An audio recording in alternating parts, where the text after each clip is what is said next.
Muy buenas noches, gracias por la sintonía, gracias por estar allí como cada domingo. Hoy vamos a intentar desmenuzar este drama que es el transporte público, que es un derecho, no solamente un servicio, es un derecho ciudadano. Y vamos a estar hablando con un representante de los empresarios, con un representante de una organización que desde los usuarios está haciendo un seguimiento. Y después vamos a estar con el viceministro de Transporte, porque supuestamente hay un proyecto de ley, hay una intención de hacer una reforma. Bueno, hay mucha cháchara, pero bueno, vamos a ver qué podemos sacar en conclusión hoy. Antes de entrar en esto que obviamente nos afecta a todos, nos afecta no solamente a los que somos usuarios, porque el tema del transporte público es crucial para poder solucionar otro problema más grave, que es hoy la congestión del tránsito, que nos come horas de vida. Imagínense, piensen ustedes cuánto tiempo están o en el auto o en el colectivo, cuánto tiempo de sus vidas, cuánto vale ese tiempo. Bueno, eso es lo que vamos a estar discutiendo hoy. Antes de entrar en el tema principal, no puedo dejar de hacer un comentario con respecto a la poco feliz afirmación que hizo el presidente Santiago Peña en la semana, que creo que fue una de las participaciones más infelices que tuvo el jefe de Estado en los últimos tiempos. El presidente de la República, no sé a pito de qué, hizo referencia a el sistema previsional que hoy tienen los legisladores, la jubilación que tienen los legisladores. Y básicamente el presidente dijo que está bien que tengan este tipo de privilegios porque le están aprobando todas sus leyes. Y vale la pena tomar 3 puntos de lo que dijo el presidente de la República para entender el tamaño del disparate. Primero, un buen legislador no es el que aprueba todas las leyes del presidente de la República. Un buen legislador es el que aprueba buenas leyes y rechaza malas leyes. No tiene que ver con que estén a favor o en contra del presidente de la República. Segundo, ese no es un motivo para darle ningún beneficio excepcional. Los legisladores y los políticos en general que ocupan cargos electivos, el presidente de la República entre ellos, no lo hacen ad honorem. Cobran un salario o una dieta. En el caso de los legisladores, su dieta corresponde a casi 13 salarios mínimos, más sus viáticos, más los beneficios adicionales, más el cupo que tiene para meter amigos y parientes como supuestos cargos de confianza. Pero tercero, el presidente de la República es economista. Él no puede hacer una afirmación tan disparatada como esa, porque sabe perfectamente que la caja de los parlamentarios es un fraude. Es absolutamente imposible que un número limitado de aportantes pueda financieramente sostener al jubilado que van a ir aumentando en número con el paso de los años. O sea, cuando se estableció esa caja, en realidad lo que se hizo es crear una pensión dorada obligándonos a todos nosotros a pagarle de nuestro bolsillo ese beneficio. Y lo que hace todavía más indignante es que la mayoría de la gente que tiene que pagar ese beneficio nunca se va a jubilar. Porque en Paraguay, de cada 10 trabajadores, 8 no tienen seguridad social. O sea, el presidente considera justo y legítimo que gente que nunca se va a jubilar, con sus impuestos, esté pagando un beneficio excepcional de lujo para los parlamentarios. ¿Por qué? Porque le aprueban sus leyes. Y por último, y esto revela realmente la torpeza de Santiago Peña, el presidente tiene como principal desafío en su administración reformar la caja fiscal, que es el sistema de pensiones de los trabajadores del Estado. Al año, a lo que va del año, nosotros, los contribuyentes, tuvimos que pagar ya más de 120 millones de dólares para cubrir la quiebra que tiene la caja fiscal. El presidente se va a ver obligado a hacer una reforma. Eso significa cortarle beneficios a docentes, a militares y a policías. La pregunta es, ¿con qué autoridad moral Santiago Peña le va a pedir a un maestro que renuncia a un beneficio si públicamente está defendiendo los beneficios de un grupo que gana 13 veces más que ese maestro? Señor presidente, no puede ser tan imbécil. Usted tiene que construir el escenario para poder hacer esa reforma. ¿Qué tiene en la cabeza para decir ese disparate? Finalmente, el sistema previsional es un derecho, es decir, todos tenemos derecho a jubilarnos. Hoy solamente, repito, 2 de cada 10 trabajadores tienen seguridad social. Y esa minoría ya tiene un déficit, el resto está pagando. Nosotros necesitamos hacer una reforma de fondo, tener una sola caja, que todos aportemos exactamente lo mismo y nos jubilemos en las mismas condiciones. Porque pese a lo que diga el presidente de la República y lo que crean los de, como diría el señor Milei, la casta política, somos todos iguales ante la ley. Ellos se metieron en política porque querían y no le debemos ningún tipo de beneficio excepcional porque decidieron hacerlo. Es así de simple. Bienvenidos, esto es Políticamente Incorrecto. Siempre digo lo que pienso. Bueno, ya les cuento, vamos a estar hablando de este tema del transporte. Estamos con César Ruiz Díaz, presidente de Cetrapam. ¿Qué tal, César? ¿Cómo estás? Un placer, buenas noches. Mauricio, un placer. Mauricio Maluf es secretario general de OPAMA, es una organización de pasajeros del área metropolitana de Asunción. Mauri, ¿qué tal? ¿Cómo estás? Buenas noches, Luis. Buenas noches a todo el público. Estamos aquí para defender, como siempre, el transporte público y a los que lo usan sobre todo. Bueno, quiero empezar con algo directo, César. A ver, el negocio del transporte público obviamente cambió mucho con el tiempo y hoy es básicamente un negocio que solamente puede funcionar si vos tenés una economía a escala. O sea, necesitas tener muchos pasajeros y dividir entre todos esos pasajeros el costo del servicio más la utilidad que tiene que tener la empresa para que eso sea rentable. ¿Por qué no se puede conseguir eso en Paraguay? Nada de eso se puede conseguir porque tenemos una institución débil, ineficiente e incapaz. ¿Cómo este viceministerio va a tener la capacidad de hacer todo ese cúmulo de transformación si ni siquiera pudo sostener un carril exclusivo en la Transchaco? ¿Cómo ese viceministerio puede transformar un sistema metropolitano de transporte si el 8 de junio del 2024 te firma un acuerdo y hoy se cumple un año de que te viene mintiendo? ¿Cómo vamos a transformar si hay costos que no son solamente dinero y que tienen un impacto inmediato en la operación del transporte público? Sí, todos los carriles exclusivos, los semáforos inteligentes, obligación de parar cada 500 metros, construcción de paradas para los pasajeros para que puedan guarecerse del sol, la lluvia. Nada de eso ha sucedido. Y basta con salir a las calles para darnos cuenta de esa realidad. Pero lo peor es de que todo el mundo estaba al tanto de lo que iba a suceder. Nosotros tenemos notas. ¿Te referís al paro? Claro. ¿Por qué? Por esta inacción. Pero o sea, el camino que mencionas es el correcto. Ahora, el paro se levanta si ellos... ¿Hay una deuda en este momento? En ningún punto del paro hablamos que nos paguen lo que nos deben. O sea, ese no es el punto. Ese es uno de los puntos. Acá el punto principal es... La tarifa técnica. La tarifa técnica. Que desde el 6 de marzo del 2024 pusimos a conocimiento de la señora ministra. 6 de marzo del 2024. Nadie puede alegar de que no lo sabían o que nos amanecimos con esas historias. Ahora, si no se ajusta la tarifa técnica, ¿verdad? Que básicamente significa ponerle nuevos precios y por lo tanto el pasaje es más caro y por lo tanto o se aumenta el precio del pasaje o se paga más subsidio. Es eso. Es eso. Es así, ¿verdad? Si esto no pasa, ¿por qué no salen del mercado las empresas que no pueden sostenerse? Porque, digamos, nadie le puede obligar a que se queden en un negocio en donde están perdiendo plata.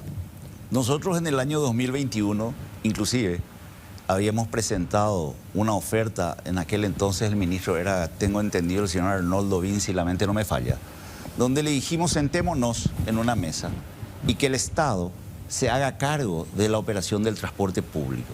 Coticemos nuestros buses, nuestras terminales y se las entregamos al Estado. Nunca nos respondieron. ¿Por qué? Porque es más fácil llevar esta carga tratando de culpar al empresario del transporte, cuando el verdadero responsable es el viceministerio de Transporte. Usted viene llevando un seguimiento, Mauri, de entiendo que los costos del servicio. ¿Cuál es tu evaluación? ¿Cómo llegamos a esta situación? Hay que decir, bueno, las causas principales, si bien es cierto, está aumentando el costo de operar el servicio, que eso evidentemente es lo que a los empresarios les preocupa de manera, vamos a decir, a corto plazo. A largo plazo, evidentemente, la insostenibilidad del sistema viene de esas causas estructurales que estaba mencionando al principio, ¿no? La falta de que la operación actualmente siga manteniéndose de manera de que cada línea separada esté operada por una empresa separada, y que eso quiere decir que cada una de esas líneas deba ser rentable de alguna forma, ¿no? Eso limita absolutamente la posibilidad de hacer una reforma del sistema, por ejemplo, ¿no? Porque normalmente sería normal en una ciudad de este tamaño ya que exista una línea, por ejemplo, que sube y baja cada 5 minutos, y otra que cuando estés en San Lorenzo te lleve a tu barrio en Barsequillo, para dar un ejemplo, ¿no? Si esas dos empresas tienen que ser rentables, no existe. Es imposible sostener un sistema así. Si el sistema total debe ser rentable, eso es mucho más factible, ¿no? Entonces, ese tipo de insostenibilidades económicas que ya lleva el sistema hace 40 años, son lo que hoy estamos pagando de cierta manera en tira de afloje entre el gobierno y los empresarios, ¿no? Esto hace que sea insostenible. César, ¿por qué? A ver, te voy a contar cómo la gente ve, ¿verdad? Que tenés un montón de empresas que tienen 5 o 6 buses, y obviamente con 5 o 6 buses no puede hacer que sea rentable el negocio.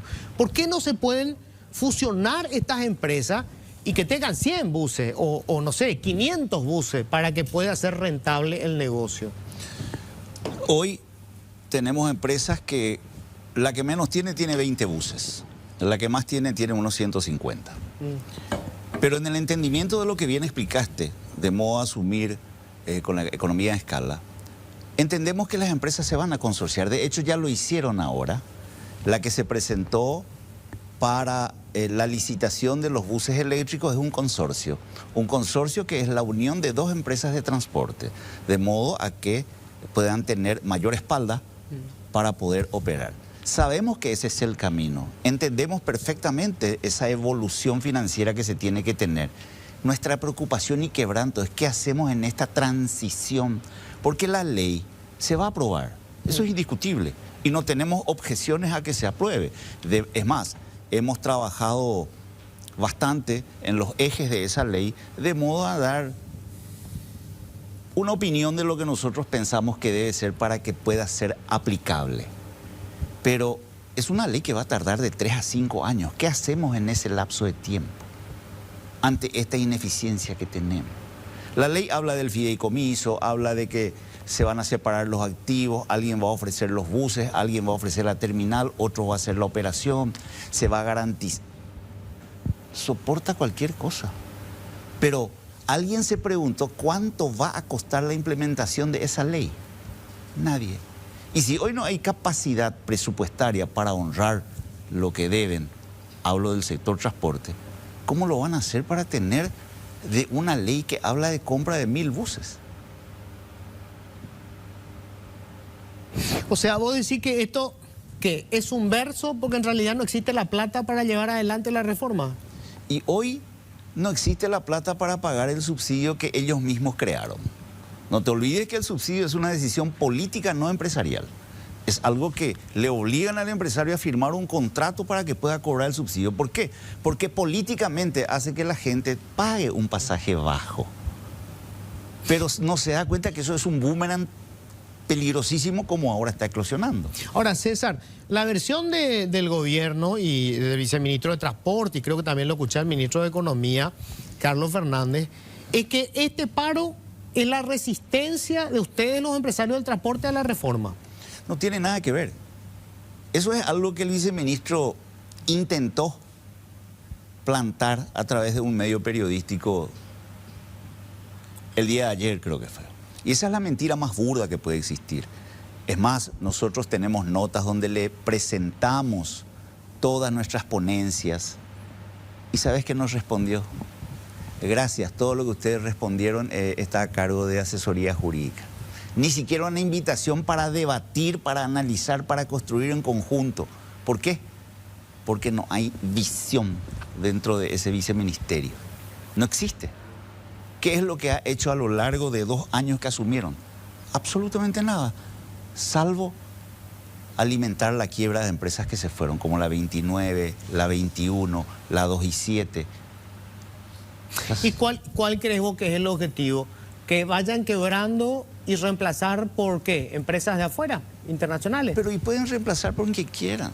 El transporte público está en el Paraguay 50 años. No hay una sola licitación que haya venido un extranjero a interesarse para licitar, No, para no había pujar. condiciones, Es que obviamente. hoy no hay condiciones. Imagínate vos cómo vive una empresa de transporte por la falta de actualización de su tarifa. Una empresa de transporte no tiene en la estructura de sus costos fijos y variables la posibilidad de contratar a un gerente. Yo le quiero contratar a Mauricio, a Juan, y le digo de que quiero que empiece a gerenciarme la empresa, pero yo tengo que rebuscarme para el salario, no está dentro de la estructura de costos. Mauri, ¿qué dice el usuario? Porque lo que escuchamos, y yo he tenido que viajar buena parte de la mitad de mi vida, viajé en colectivo, y nunca fue bueno el servicio, ¿eh? Siempre fue un desastre. Esto sigue igual. No, sería genial de hecho que siga igual. El hecho es que está peor. Mucho peor, ¿no? Sigue cada año empeorando el sistema porque es un sistema que hoy, como está diseñado hoy, es totalmente insostenible. Nuestra ciudad ha crecido en el parque automotor enormemente en estos últimos 10, 20, 30 años. Y el sistema de transporte público, al contrario, ahí donde Clio, hoy tenemos 400 buses menos de lo que había hace apenas unos años. Eso significa que la gente lo percibe como un sistema que deja de existir y busca alternativas ya al sistema, lo cual de nuevo alimentan esa decaída, esa espiral para abajo en la que está no solo el transporte público, sino toda la movilidad en nuestra ciudad. Recuerdo cuando primero anunciaron que iba a haber una regulada para protestar la falta de pago del subsidio, muchos de los usuarios de varias líneas mostraron fotos de su aplicación en la que muestran los colectivos que están circulando y decían, mira, yo uso la línea 133, tenemos 6 colectivos circulando a las 9 de la mañana.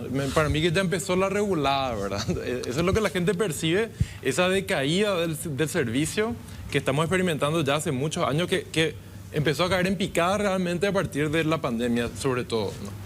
Entonces la gente percibe realmente un sistema que está en vías de extinción de cierta manera y ven esta pelea actual como, bueno, un paso más hacia el ataúd el que va al sistema de transporte público en todo caso. La gente que usa el sistema no gana nada, evidentemente, de esta nueva pulseada entre los empresarios y el gobierno, sino que requiere una reforma integral seria del sistema, no hoy, hace 20 años, ojalá, ¿verdad?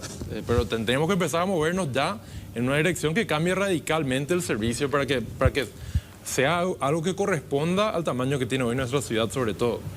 César, ¿por qué seguimos teniendo los buses chatarra? ¿Por qué? ¿Por qué este drama diario? Por todo lo que hablamos, por la tarifa. Hoy esa tarifa lo que permite comprar son buses del año 2014. ¿Por qué te parece que nosotros insistimos en la actualización? Desde hace más de un año.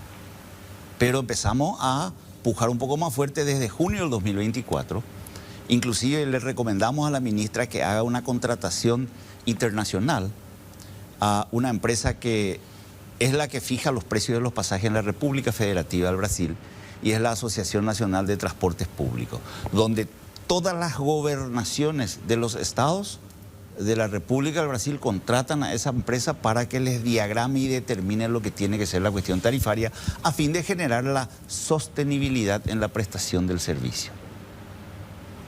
Eso forma parte de algo que también está acordado pero no se cumple.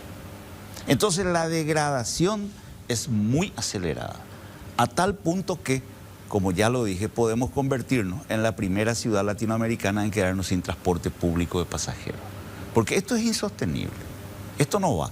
¿Y por qué la tarifa?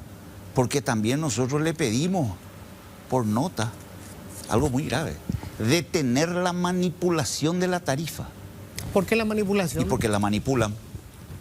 ¿Quién y cómo? Y la gente del Viceministerio de Transporte, y acá está toda la prueba de lo que estamos diciendo. ¿En qué sentido? ¿Cómo manipulan? Y te cambian los coeficientes, te modifican las celdas.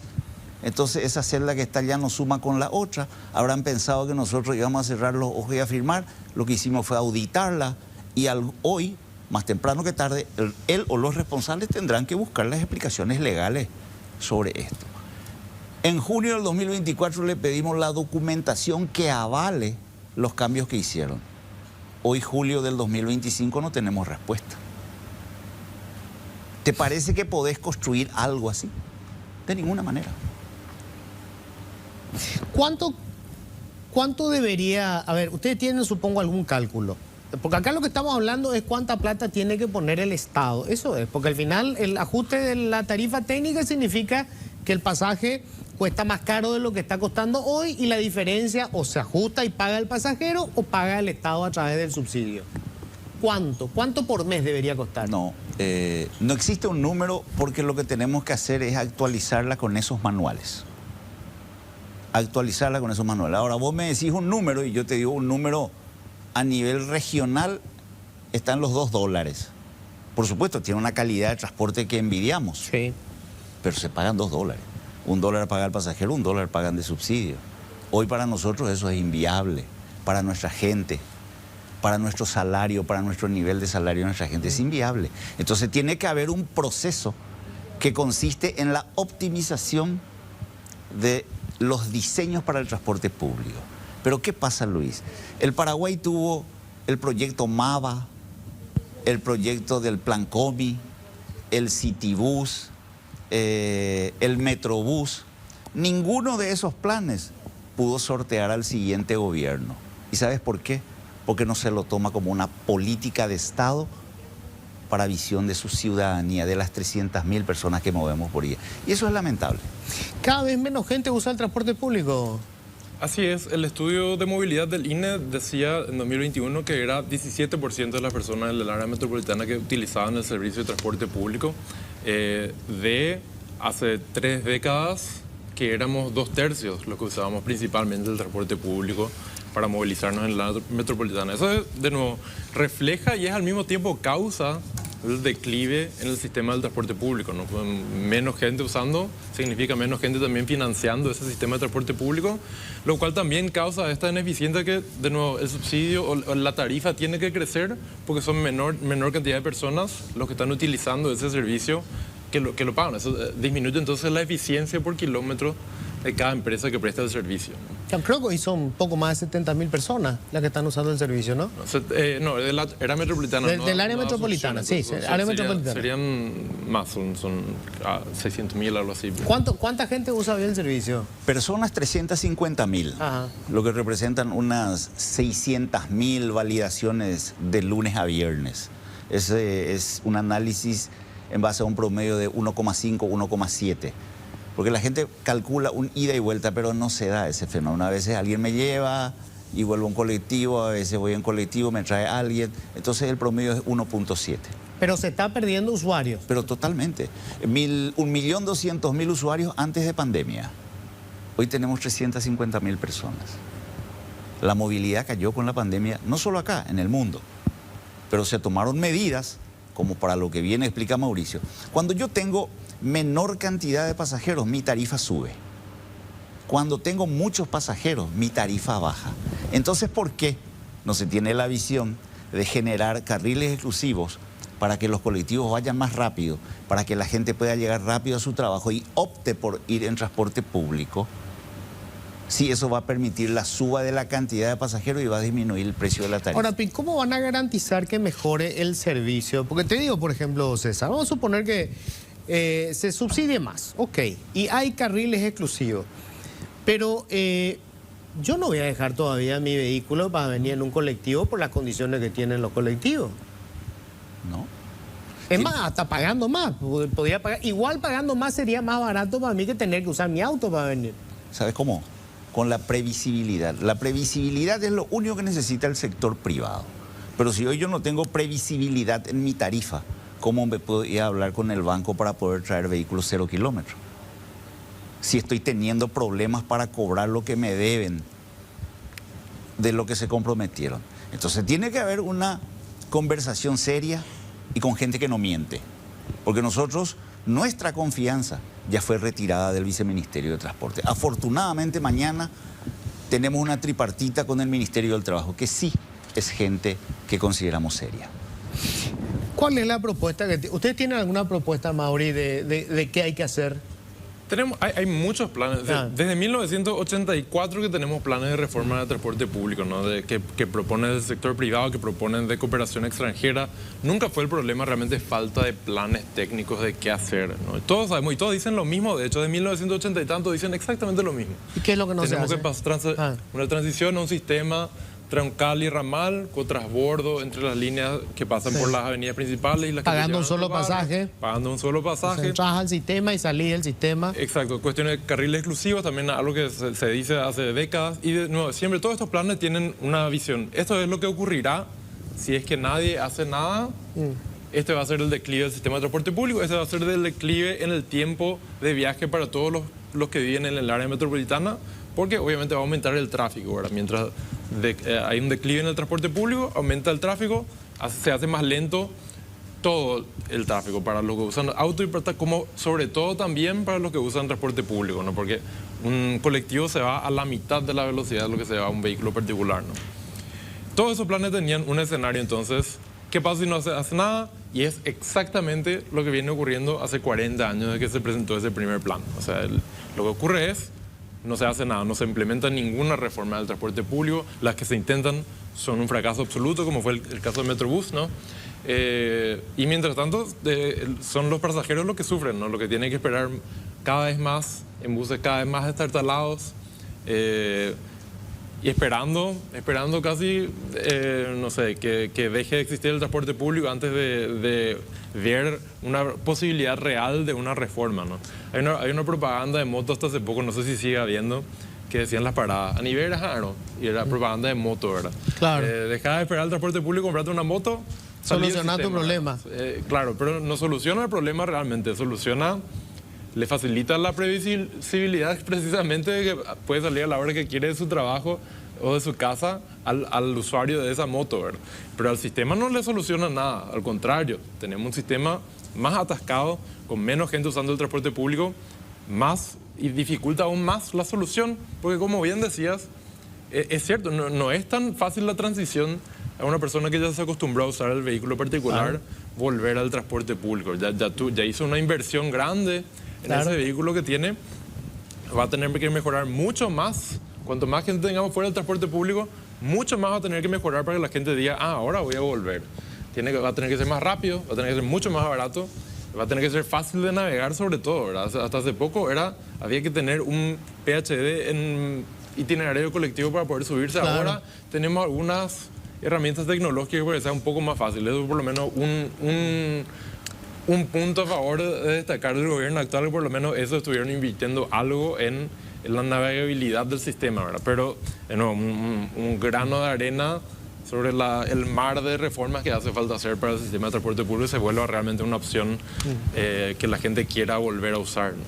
César, a mí la historia no me cierra, es por qué ninguno de estos gobiernos, todos gobiernos colorados, lo que hemos tenido últimamente, no querrían hacer la reforma, salvo que los empresarios del transporte tengan vínculos con los colorados y no quieran la reforma, y por eso todos los gobiernos fracasan. Si no entiendo por qué, porque este es un problema político además para cualquier gobierno, no resolver el problema del transporte. Político y social, muy delicado. Pero ¿y por qué entonces no lo harían? Porque no se toma razón? como política de Estado. Tiene que haber una política de Estado que apunte a la mejora del sistema de transporte público para beneficio de sus pasajeros, de su gente. Porque finalmente es la gente más necesitada la que viaja en transporte público. Pero nunca se tomó como política de Estado. Debemos desterrar los viceministerios de transporte y crear un ministerio del transporte. Uno que maneje cargas, servicios nacionales, internacionales, plataformas. Hay que dotarlo de infraestructura. Los modelos alrededor del mundo entero. Pero ¿por qué no fijaron esa política pública? O sea, ¿qué ganan los gobiernos con no hacer la reforma? Es la pregunta que ellos tienen que responder. Nosotros no nos dedicamos a la política, nosotros somos la consecuencia de las reglas que ellos dictan. Bueno, en un pasado no muy lejano los empresarios del transporte eran claves en la política, porque eran los que movilizaban a los electores en elecciones. Hoy seguimos teniendo los buses, podemos movilizar cualquier elector, pero eso no mueve una aguja. Porque si te piden colectivo para esas ocasiones, le cobras el servicio. Es muy sencillo. Pero hoy eso no sucede. Hoy no hay servicios para esa naturaleza, no hay movimientos, se usan motos, camionetas, no el transporte público. ¿No hay forma de que se levante el paro? Sí, hay forma, hay que hablar, hay que tratar de entenderse, abrigamos la esperanza de que así sea, pero vamos a charlarlo mucho más seriamente con el Ministerio del Trabajo. O sea, ustedes ya no van a hablar con el viceministro de Transporte. Y no, Luis, yo te puedo mentir una vez y me miras mal. La segunda vez te vas a enojar, pero la tercera vez que te mientas ya va a ser tu culpa. No me puede venir mintiendo hace un año. Nosotros no somos juguetes para que él tenga ese irrespeto institucional. Un irrespeto institucional muy peligroso. Bueno, les agradezco mucho. En una segunda parte va a estar el viceministro. A mí me hubiese gustado que debatan, pero bueno, me dijeron que ellos no quieren debatir. Está bien, respeto eso, ¿verdad? Escucho una versión y después escucharé la segunda versión. Así que César, Mauri, muchísimas gracias. Muchas gracias. Gracias a vos, gracias al público. Un placer. Seguiremos luchando por la reforma que todos necesitamos realmente, ¿verdad? Absolutamente. Espero que alguien se ponga las botas para trabajar realmente para implementar esa reforma, haya la oposición que haya, porque de que va a haber oposición, creo que podemos Seguro. esperar, y no me parece coincidencia, de hecho, que el plan de reforma del gobierno actual venga al mismo tiempo que este paro sobre cuestiones tarifarias, ¿verdad? O sea, ¿vos crees que el paro sí responde a una resistencia a la Me reforma? permito sospechar, si desde marzo de 2024 fue que empezó esta disputa tarifaria y justo viene al mismo tiempo que la presentación de la ley. La presentación de la ley, me permito sospechar por lo menos que hay una conexión ahí entre esos dos eventos, ¿no? Obviamente yo no puedo saber qué está en la mente de los empresarios, pero alguna conexión tiene que haber entre los dos eventos, me sospecho, ¿verdad? Bueno, gracias, gracias. Bueno, y ya estamos ahora con el viceministro de Transporte, Emiliano Fernández. ¿Qué tal, Emiliano? ¿Cómo estás? Luis, buenas noches también a toda la audiencia. ¿Por qué van al paro los transportistas? Yo creo que no va a llegar, no se va a llegar a la medida del paro, Luis. ¿Vos decís que no? Estamos en un proceso de negociación, de diálogo. Todavía las discrepancias existen, posiciones fuertes. Pero yo creo que este espacio de diálogo, inclusive en el ámbito del Ministerio de Trabajo, es un ámbito muy importante y hay mucho espacio para que esto no suceda, Luis. Pero ellos lo que quieren es que se haga el ajuste de la tarifa técnica. Uno de los puntos que están en la nota por la cual ellos se llaman al paro, ¿verdad?, de los 3 días, justamente hablan de eso, el ajuste de la tarifa técnica en el marco de un manual de la Agencia Nacional de Transporte de Brasil, la ANTP. Eso es. Es un punto, es exactamente el punto que está redactado de esa manera. ¿Y eso van a hacer ustedes? Al respecto quiero decirte lo siguiente, si en tu pedido de paro vos tenés una exigencia de esa naturaleza, queremos ajustar las tarifas técnicas porque no hay resultados y queremos trabajar con la ANTP. Ahora te voy a dar la siguiente respuesta y quiero que vos me digas si es suficiente o no lo es, a tu parecer. Tarifa técnica, ajustemos los coeficientes y hemos ajustado 12 coeficientes ya. ¿De cuánto? De 30 numerales. Que tienen a veces un compendio u otro, 30 numerales de conceptos. Claro, un concepto neumático es 12, uno decía la mitad, te falta 15. Pero esos 12 representan el 83% de la estructura de costo. Y de hecho hemos reajustado un coeficiente que es muy importante, que es el de combustible. Y ese coeficiente es el 42% de la estructura de costo. Lo que quiero decirte son 12 y que representan un porcentaje muy importante de la estructura de costo del reajuste. Lo que te digo con esto es que se vino trabajando en esto. ¿Y qué es lo que falta?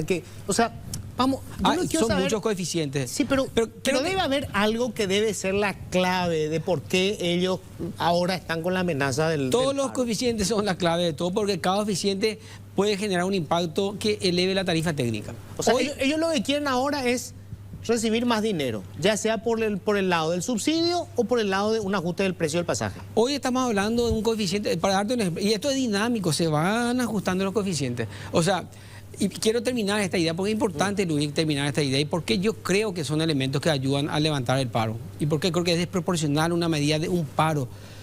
Porque lo que ellos reclaman es algo que venimos trabajando, Luis. No es que hay cero avances. Venimos trabajando 12 coeficientes, 83% de la tarifa.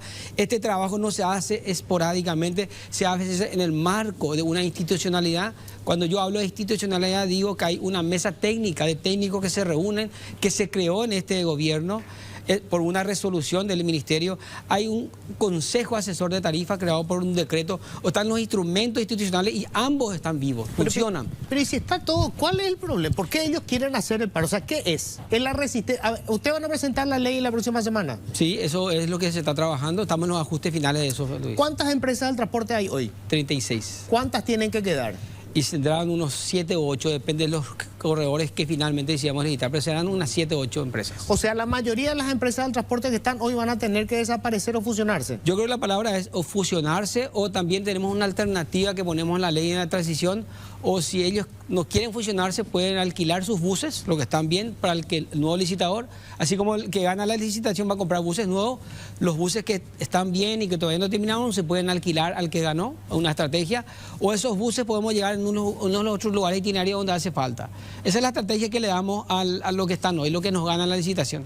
Y si no quieren a ninguna estrategia, bueno, pueden fusionarse con una empresa que va a licitar y, bueno, son ganadores como empresarios del proceso. Hay muchas alternativas que le estamos dando. Te pregunto, Emiliano, esta es una pulseada, ¿está bien? Yo creo que es lógico que las empresas que están explotando ese servicio hace tanto tiempo, no sé en qué condiciones, no quieran dejar el negocio. A nosotros, como sociedad, nos interesa no quién gana la plata, sino que el servicio se pueda dar a un precio razonable, y eso significa economía de escala. Tienen que ser pocas empresas con espalda financiera y que sepan del negocio. Te pregunto, si se ponen más duros, no puede, una vez que esté la ley, no puede el gobierno decir, ok, fuera y haga una licitación internacional y que vengan de afuera. Bueno, vamos a hacer licitación internacional, lo primero. Con la ley vamos a hacer licitación internacional. Y con la licitación gana un privado paraguayo o gana un privado internacional, o una fusión de eso.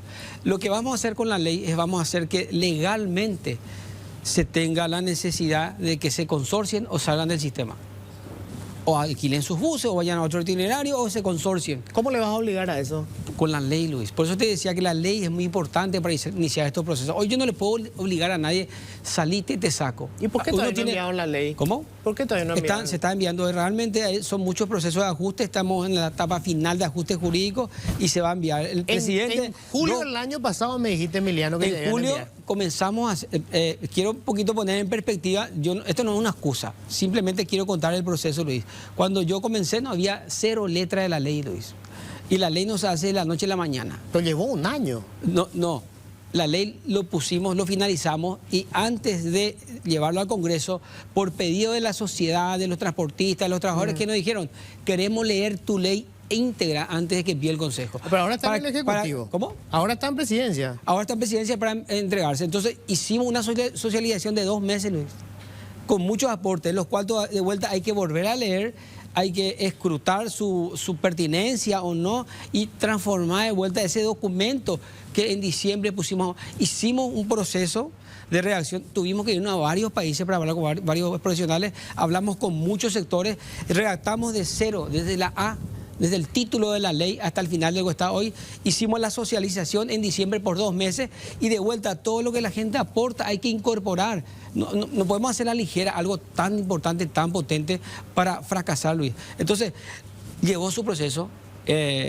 Hay una ansiedad más grande para la celeridad y estamos a punto de entregar la ley. Y con la ley vamos a empezar a hacer las transformaciones, Luis. Ahora, vamos a suponer que entreguen esta semana la ley. Sí, señor. Y que se apruebe de manera rápida porque tiene mayoría en las 2 cámaras. Vamos a suponer que en 15 días ya está la ley. Sí. Ok, ¿cuándo va a cambiar la realidad del usuario? ¿Cuánto tiempo va a llevar a aplicar esa ley? Yo siempre quiero ser de alguna manera correcto con la ciudadanía y con las expectativas, porque la expectativa no hay que inflarla por inflar nada más, por quedar bien. Este es un proceso que va a llevar años, mínimamente unos 4 años para tener una reforma quizás total, mínimamente 4 años. ¿Qué es lo que vamos a empezar? Tenemos la ley, tenemos que hacer el decreto y comenzamos las primeras licitaciones del primer corredor. 7 corredores, y en esa primera licitación empezamos allá a diseñar esa única empresa, esa economía de escala, esos itinerarios óptimos, esa integración tarifaria, pero tenemos que hacer todo ese proceso de construcción jurídica, desde cero estamos haciendo, porque es necesario hacerlo desde cero. Va a llevar y vamos a licitar la primera unidad funcional. Nosotros esperamos licitar ya la primera el año que viene, y si las cosas se aceleran y el proceso es más rápido, ir además, pero va a llevar unos cuantos años. Y mientras tanto, ¿qué pasa con el usuario, Emiliano? Bueno, mientras tanto estamos haciendo acciones que no son soluciones totales, pero son soluciones que ayudan. ¿A qué me refiero con esa? Estamos empezando a generar una potencia importante al interior del viceministerio, que es una capacidad tecnológica que vamos a dar algunas noticias muy pronto de eso, que de cero también estamos desarrollando. Me permito decir que no había absolutamente nada desde el punto de vista de la capacidad tecnológica de control del sistema del Viceministerio de Transporte. De cero empezamos a hacer, comenzando por la materia prima que son los datos de GPS, que los propios transportistas se negaban a entregar al regulador los datos del sistema de cómo funciona. Hoy lo tenemos, y sobre esa materia prima que son los datos, que hay que ponerlos consistentes, también que tiene su tiempo para ver la consistencia del envío de los datos que estamos trabajando, hay que hacer los software de tecnología de control. Todo eso estamos haciendo dentro del viceministerio. Ya hemos madurado bastante. Un ejemplo de eso, pequeño, pero es la incubadora de todo esto, es el búho. El búho hoy lo estamos controlando con monitoreo GPS. El búho es un servicio que tiene el 99% de regularidad y de frecuencia. Cumple casi el 100% la hora de salida y el tiempo que se le dice a la gente, y nosotros tenemos el monitoreo al detalle de lo que sucede. Todo eso tenemos que llevar al sistema diurno, que tiene un desorden realmente de Ahora, ese ¿y qué tipo. capacidad tiene el viceministerio para aplicar esto, Emiliano? Porque, por ejemplo, se estableció lo de los itinerarios exclusivos para los colectivos. Es letra muerta, entran ahí todos los autos, o sea, cualquiera usa, no existe como... El viceministerio está, ¿cómo se dice?, fortaleciéndose cada vez más. El fortalecimiento tecnológico es lo primero. Y estamos trabajando en eso, estamos incorporando personal de primer nivel, de primera categoría en estos temas, y eso vale, el capital humano y capacidad tecnológica, porque esa es la manera de verle al sistema. El segundo punto que estamos trabajando con mucha fuerza es, estamos renovando algunas resoluciones que estaban hechas de alguna manera para no servir, pero que rellenaban el espacio de poder hacer y no hacer. Estamos haciendo eso. Ahora, la capacidad de control del viceministerio se hace con tecnología. ¿Cómo se controlan los carriles buses? Podemos poner cientos de policías de la patrulla caminera. Esa es la manera, se controla tecnológicamente, Luis. Entonces, también en el objetivo de la reforma es el control tecnológico. ¿Qué es un control tecnológico? Se pone un aparato que chequea las placas. Eso se hace en Uruguay. Y chequea la placa y se ve... Pero hoy no existe eso. Hoy no existe. Son todos... ¿Y cuándo se va a instalar eso? Y son soluciones tecnológicas que hay que trabajar, Luis. Pero hay que trabajar, quiere decir, ¿cuándo se va a colocar eso? Y estamos diseñando eso, Luis. Justamente, ese es el periodo de incubación que digo que muchas veces no se ve el periodo de inversión. Cuando estábamos en foja cero, el periodo de preinversión tiene su curva muy potente al inicio, pero estamos llegando al inicio de la implementación de esto. El búho ya nos está dando la herramienta del monitoreo. La ley nos va a dar la herramienta de las licitaciones de corredores exclusivos, donde vamos a licitar buses 0 kilómetros. Ya no vamos a tener renovación de flota con buses de 10 años, que comienzan aquí en Paraguay con 10 años de uso, que son buses que vienen de San Pablo. Entonces, la ley nos va a dar la estrategia de los corredores con buses de 0 kilómetros, con una empresa que va a aprovechar las economías de escala. El monitoreo tecnológico nos va a hacer controlar bien esta única empresa, que ya estamos desarrollando. Cuando esté la licitación, esto va a ser súper desarrollado. Comienza la licitación monitoreada tecnológicamente. Y los otros procesos ya en calle, de carriles, vamos a hacer también varios carriles. Se va a hacer uno, ya está licitado, uno de 20 billones de dólares más o menos el presupuesto, que viene de J. Augusto Saldívar hasta San Lorenzo, que se van a hacer nuevas vías de cero para corredores. Hay que controlar, porque una cosa es hacer el corredor y después cuando funciona hay que controlar. Y hay que trabajar. Hay muchas cosas que se están incubando y que van a empezar a surgir, y la ley es un... ¿Cuándo se va a empezar a ver? Muy Porque, importante para eso. A ver, suena súper bien, Emiliano, pero... Vamos a hacerlo, Luis, vamos a hacerlo. Lo que pasa es que qué difícil es construir confianza en una ciudadanía que hace décadas padece, que escucha esto, porque hubo cuántos planes. Pero al final resulta que la historia es la misma. Está esperando horas en un colectivo que está destrozado, colgado de la estribera. ¿Cuándo va a empezar a ver que realmente cambie? Hoy estaban dando datos. Sí. La fuga que hay del transporte público, la gente que se fue y se compraron que sea una moto, es terrible. Hoy tenemos, había más de 1 millón de personas y hoy tenemos creo que 600.000 o menos. 600.000 validaciones, 300.000 usuarios, más o menos. 300.000 usuarios. Sí, que viajan 2 veces, 3 veces. Es complejo, Luis, por eso hablamos de reforma. Es complejo y tenemos falla a todos los niveles. Tenemos falla en el tránsito, tenemos falla en el control, tenemos falla en la regulación, tenemos falla en un grupo empresarial que no toma la decisión de consorciarse o trabajar más profesionalmente. Tenemos falla en varios niveles, Luis. Por eso que es necesaria una reforma. Si a mí me decía, bueno, la falla está solamente en que el carril bus no funciona y meto 100 patrullas carineras, policía de patrulla y termina el problema del transporte público. No, tenemos falla en todos los niveles. Y estas fallas vienen de hace tiempo y se generaron fallas muy fuertes. Eso es lo que vamos a cambiar. Lleva su pequeña maduración, pero vamos a comenzarla, ya empezamos a comenzarlo al interior del viceministerio con herramientas que nos van a ayudar a que no suceda eso. Estamos generando, y vas a decir, ¿cuándo va a sacar? Estamos ahí a punto de sacar, pues lo estamos generando en casa, lo dice. Lleva su tiempo de maduración. Yo entiendo la ansiedad de la gente, pero esto va a pasar y va a ser inevitable que vayamos cada vez más a un proceso de mejora de calidad y nuestro foco, todo lo que ponemos en foco, cada cosa que nosotros decidimos, lo hacemos con el prisma del ciudadano. ¿Esto le va a favorecer o no? Sí, hacemos. No, no hacemos. Esa es la manera en que trabajamos en el viceministerio. Ahora, Emiliano, la sensación que tiene buena parte de la ciudadanía es que en este negocio los empresarios del transporte eran los que siempre tuvieron o fueron siempre los que tenían la sartén por el mango. Por su vínculo político, por el poder económico, por lo que fuere. Yo pregunto, una vez que la ley esté, el Estado, la administración de Peña, ¿va a tener la fuerza legal como para sancionar y sacar a la empresa que nos está dando el servicio? Te digo categóricamente sí, Luis. Quiero explicarte por qué. Y esa es una de las reformas importantes, inclusive que estamos llegando a la mesa del Congreso. Hoy, ¿cómo opera el sistema? Yo quiero dar un ejemplo muy particular.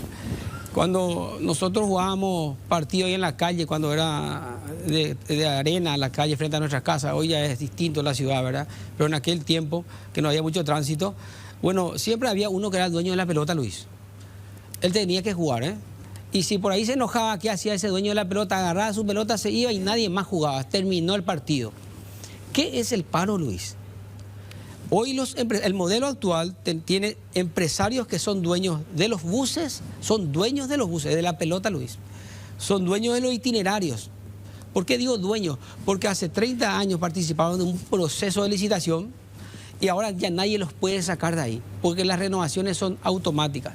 Y son dueños también de los patios, son dueños de todos los activos del sistema. Entonces, cuando ellos se enojan, ¿qué hace, Luis? Y no te saco los buses, esa es la amenaza de paro. Y cuando se saca de buses, termina el juego de la movilidad de la gente. Esa es la amenaza de paro justamente, porque está concentrado el poder de los activos estratégicos en una empresa que si no le gusta o se enojó porque le pagué con 10 días de atraso, te dice te voy a hacer un paro, Luis. O porque no se ajustó un coeficiente a la medida de lo que ellos quieren, se enoja y te dice que te voy a hacer un paro, Luis. Entonces, eso funciona así. Y de alguna manera, ellos tienen el control de todo. Hoy tienen la pelota. Con mucha fuerza. Y por eso la ley va a hacer que el Estado le saque la pelota. Ahora, la ley presenta, y quizás esto técnicamente, la separación de los activos estratégicos, se dice. ¿Qué vamos a hacer? Vamos a hacer contratos separados de la provisión de buses y contratos separados del operador. O sea, nadie va a tener toda la pelota. Nadie va a tener toda la concentración de poder de activos estratégicos del sistema, sino que va a ser separado. Y reglón seguido, vamos a crear un fondo fiduciario donde van todos los dineros del sistema y este fondo fiduciario que va a trabajarse con la AFE va a pagar las cuentas por separado. Hoy los dineros del sistema van a las cuentas de la empresa de billetaje y eso van de vuelta a las cuentas de los empresarios en un círculo. Yo no hablo que esté mal, pero el Estado tiene que dar trazabilidad a los dineros del Estado. Entonces, al separar el activo estratégico, tengo un contrato separado de provisión de flota, tengo un contrato separado del operador. hago funcionar porque ganamos la licitación. El que provee la flota firmó un contrato con el Estado para dar 300 buses nuevos al corredor y el Estado firma el contrato donde dice que se va a pagar por este activo estratégico. El operador se licita y tenemos un operador. Vamos a suponer que comienza la licitación nueva en el marco de la reforma y a los 2 años este operador empieza a fallar. O no saca sus buses o tiene una desprobabilidad administrativa o algún problema. Entonces, ¿qué hace el Estado? Le saca el operador y los buses continúan porque esto es otro contrato. Entonces puede rápidamente cambiar al operador o es más fácil. Esto pasó en Chile, hace un poco hubo un cambio de operador. Se cambia el operador sin generar un trauma al sistema porque los buses ya están afectados al sistema, que es otra innovación que tenemos en la reforma. Vamos a afectar los buses al sistema y esos buses van a tener que estar en el sistema durante los 15, los 20 años del contrato. Ya no va a depender si le sacamos porque vamos a hacer por nivel de servicio. Entonces, lo que hacemos desde el Estado, vamos a recuperar el control de los activos estratégicos del sistema de transporte público en beneficio de la ciudadanía para que no pasen estas cosas. Y con esta separación también motivamos algo muy importante, Luis. Al separar los buses en un contrato y la operación en un contrato, generamos lo que se llama bancabilidad financiera. Y al tener los fondos trazables de la AFD, generamos bancabilidad financiera. ¿Qué es la bancabilidad financiera? Es la solución a que el sistema financie flota nueva que hoy no se tiene. ¿Por qué? Porque todo está mezclado en el poder de una empresa que tiene problemas y un montón de cosas. Ahora, esos son cambios fundamentales, Luis. Correcto, pero esto se va a seguir subsidiando. El subsidio, yo no estoy hablando de subsidio. Ahora, ¿cómo se pagan las cuentas del sistema de transporte público? Pasaje y subsidio nuevamente. O sea, se va a seguir subsidiando. Pero vamos a controlar calidad, vamos a tener buses nuevos. O sea, es como cuando vos compras algo. Vos comprás y querés calidad, Luis. Se va a seguir subsidiando al pasaje, se va a dar una estrategia quizás de focalización del subsidio, pero cuando se pague el pasaje y el subsidio, tenemos que recibir calidad. Bueno. Vamos a esperar que eso ocurra, Emiliano. Ojalá, yo espero que esto sea así. Quiero creer que es así. ¿La ley se presenta sí o sí la próxima semana? Tiene que presentar, bueno, el presidente de la República lo tiene que presentar, él es mi jefe y él dijo que iba a presentarlo. Él personalmente. Dijo ante la Nación y lo dijo también en ciertas alocuciones en actos oficiales de vivienda. Así que si el jefe lo dijo, yo creo, y de hecho por eso estoy aquí, porque creo en eso y porque mi misión... La misión que me dio hace un tiempo es esta y por eso estamos aquí, Luis. Para la transforma con foco en la calidad para el ciudadano. Hay un dinero detrás, o sea, digo, para poder sostener esto en su primera fase, ¿verdad? Se empieza a aplicar la ley. Sí, señor. ¿Hay un crédito internacional? ¿Hay un dinero de algún lado? El fondo fiduciario tiene que tener un colchón inicial. ¿Verdad? Que puede ser un aporte del Estado, ¿verdad? Que para trabajar para la previsibilidad financiera de los pagos. Pero el propio sistema y a través de las tarifas técnicas y a través del sistema de subsidio y de pasaje se financia el sistema. Bueno, pero ahora en la ley ese capital inicial, ¿qué va a ser? ¿Un préstamo que va a hacer el Estado? Puede ser de la fuente que disponga el Estado. Eso ya es una cuestión financiera de Hacienda. Pero el modelo que nosotros hacemos, la ley también prevé que el Estado puede tener la capacidad de comprar buses y ser el operador y el proveedor de flota. Pero también da la capacidad de que el privado sea proveedor de flota, operador de buses, tal como está, pero en un modelo de separado de activos. Tenemos las dos alternativas. La alternativa de separación de activos estratégicos, lo que vamos a hacer es que el privado provea la flota, por eso le damos toda esta bancabilidad con una nueva tecnología de financiamiento y el operador sea privado, pero el Estado tenga por fin el control de las finanzas y del monitoreo del sistema para sancionar por nivel de servicio, por calidad y sacarle al operador sin que sea traumático. Claro, pero... Esto se hace, Luis, en el mundo, nos inventamos aquí. Sí, no, está bien. Yo no me lo inventé, realmente vimos cómo funcionaba mejor. Ahora, lo que quiero saber nomás, ¿hay un cálculo de cuánto dinero se tiene que inicialmente, digamos, tener disponible para poder empezar a ser operativo esto? Bueno, cuando empiece la reforma, vamos a tener que pagar las cuentas de los buses nuevos. O sea, si vos querés transportarte en bus nuevo y de calidad, hay una cuenta que tenés que pagar. Ok. ¿Verdad? Son aproximadamente 200 buses y eso, el cálculo de los 200 buses hay que meterlo en la tarifa técnica. Y los buses se pagan mensualmente en la tarifa técnica a medida que el sistema funciona. O sea, la idea es meter primero Hoy la 200 tarifa buses. técnica tiene un valor por los buses que están y bajísimo porque los buses ya están viejos. Claro. Metemos buses nuevos y va a aumentar un poco la tarifa técnica. Eso hay dos maneras de pagar. O sea, en un primer momento el subsidio va a aumentar. O subsidio y si... O aumentar el precio del pasaje. Si le damos un poco de calidad, quizás hay una chance, pero hoy no hablamos de eso. El subsidio aumentará, pero ya empezamos a dar calidad, no un subsidio sin calidad. ¿Cuánto cuestan los 200 buses más o menos? Y son aproximadamente $200.000 y $300.000, depende Cada de la bus. sí, cada bus. De la tecnología. ¿Eléctricos? Los eléctricos están en orden de los 250, 300, 350. Depende de la tecnología. Y los buses, los Euro 6, Euro 5 están en 150, $200.000. ¿Cuándo van a licitar los buses, la explotación de estos buses eléctricos? Nosotros el viernes a la mañana abrimos las ofertas, se presentaron un grupo en consorcio y otro grupo separado. Ya está abierta el análisis para elegir quién va a ser el operador de los buses. Y los buses ya están. Ahora estamos concomitantes a eso construyendo las estaciones de carga porque no habían las estaciones de carga. Que no había, claro. Entonces, para la innovación tecnológica, que es muy importante, hicimos una innovación también de estaciones de carga, de los buses de itinerario, de la tarifa técnica para los buses y ahora la licitación, que bueno, ya abrimos las ofertas. Son varias cosas que está adelante y está en marcha, Luis. Bueno, Emiliano, ojalá funcione. Si esto funciona y se empieza a resolver, te van a hacer una estatua. Y si no, te van a colgar en una plaza pública. ¿Sabes cómo Luis, funciona? yo soy un funcionario público por vocación. Y mi vocación me lleva allí donde hay desafío, por eso el presidente y la ministra me llamaron. Y mi trabajo es para eso me pagan el sueldo, para llevar adelante una reforma en función de la calidad y del usuario. Gracias, Emiliano. Por favor.